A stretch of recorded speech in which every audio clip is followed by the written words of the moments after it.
Now a question. What have Herbert Hoover, Art Linkletter, Jack London, and Richard Nixon all had in common? Well, they've all been members of the exclusive all-male Bohemian Club in California, where every year at this time, the elite from around the country get together for 2.5 weeks of fun and games. Steve Shepard has this special assignment report. More than 2,000 members of San Francisco's exclusive and all-male Bohemian Club have once again descended on Northern California. These men will spend most of the month of July encamped on some 2,700 acres of pristine and privately owned redwood forest. Forest very much like this. The place is called Bohemian Grove, and it's located just 80 miles north of San Francisco.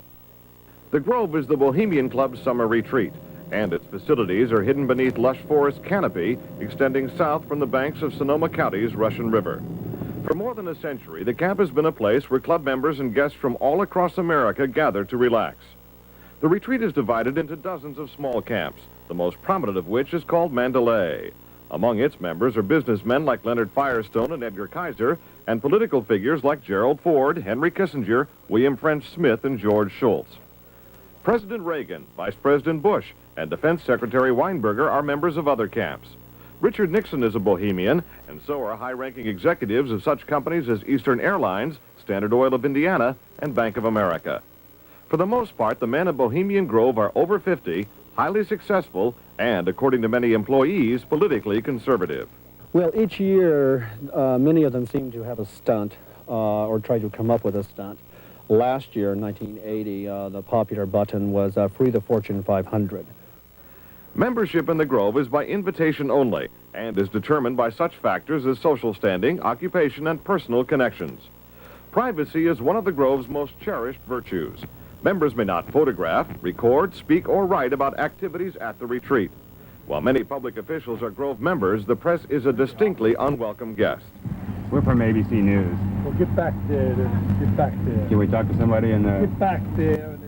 Anyone willing to navigate a boat up the Russian River can get a glimpse of the northern edge of the compound, but that's about all. Still, there are outsiders who have researched the Grove. Sociology professor William Dumhoff found out enough to write a book on the place. Well, I think it's a playground for the powerful. It's a place where wealthy men from all of the United States gather for 2 weeks to relive summer camp with this ceremony called the cremation of care that begins the 2-week encampment where the body of dull care, symbolizing woes and concerns, is burned on an altar in front of a big owl statue. When that ceremony ends, they all start to cheer and yell and hand each other a beer. Other regular activities include the production of 2 plays, one of which involves major sets, orchestral music, and extravagant costumes. The other play appears to be just a bit on the lighter side, at least judging from these old photos. Members also spend time swimming, hiking, relaxing in the sun, and doing a bit of drinking from the Grove's own privately labeled spirits. Like a boys' camp, the Grove has a symbol, in this case a somewhat fierce-looking owl.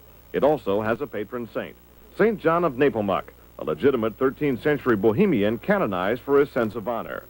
What the Grove does not have is any women, not even as employees. Despite its camp-like atmosphere, the Grove does host some serious business. To the degree that there's anything important happens at the Bohemian Grove, it's political. The important speeches that have been made at the Bohemian Grove have been made, for instance, and the best example, by Richard Nixon. Eisenhower gave a speech there. It was the first time the West Coast establishment really saw him close up. Discussions at the Grove in the 1930s helped lead to the development of nuclear power and the atomic bomb. It was at the Grove in 1967 that Richard Nixon and Ronald Reagan hashed out differences over their presidential ambitions.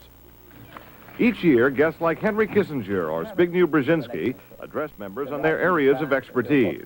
Presidential counselor Edwin Meese will be among this year's speakers. And each year, other guests come to the Grove simply to enjoy themselves. This year, CIA Director William Casey is a scheduled guest of John McCone, former CIA Director. Baseball Commissioner Bowie Kuhn has been invited as a guest of baseball owner Peter O'Malley. Despite the presence of so many notables, the Grove is not without its small headaches. Anti-nuclear demonstrators gathered near the entrance to the retreat this year to wave signs and chant slogans. The Grove is also facing a suit from the state of California because it refuses to hire women. Still, the Bohemian Grove seems in no danger of passing. Herbert Hoover called it the world's greatest men's party, and there is a list of powerful people waiting to get in on it. Steve Shepard, ABC News, San Francisco.